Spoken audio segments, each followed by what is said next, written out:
Ever notice how the world is like a giant mix of everything?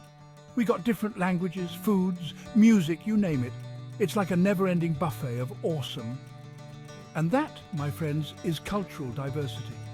It's what makes our planet so darn interesting. Think about it. Imagine everyone looking the same, talking the same, thinking the same. Boring.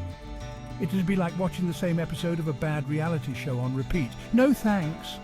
We need that spice of life, that variety that keeps things popping. But here's the thing about diversity. It's not just about the differences themselves. It's about what those differences teach us. Each culture has its own story, its own wisdom passed down through generations. So yeah, the world is a crazy mix. But that's the beauty of it. It's a chance to learn, to grow, and to see things from a whole new perspective.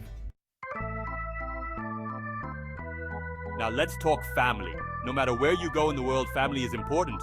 But how families roll, well, that can be a whole different story depending on where you are. In many Eastern cultures, family is everything.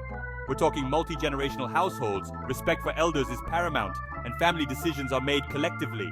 It's all about that tight-knit unit, looking out for one another. Then you've got Western cultures, where independence is often emphasized. Young people move out, start their own families, and individual goals often take center stage. Neither way is wrong, just different strokes for different folks.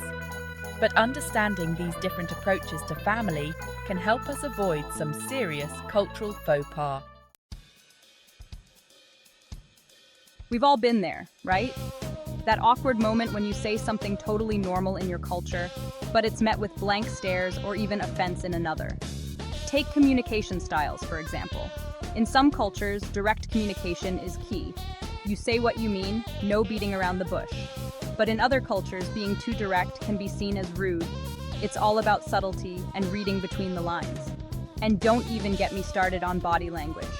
A thumbs up here might be a-okay, but in another place, it's like flipping someone the bird. Not exactly the message you want to send, right?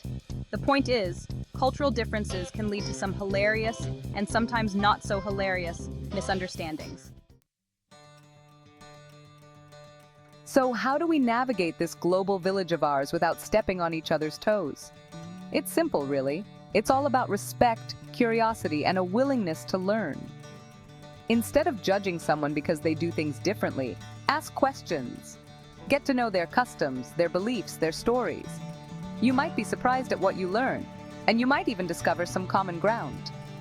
Remember, diversity isn't a threat.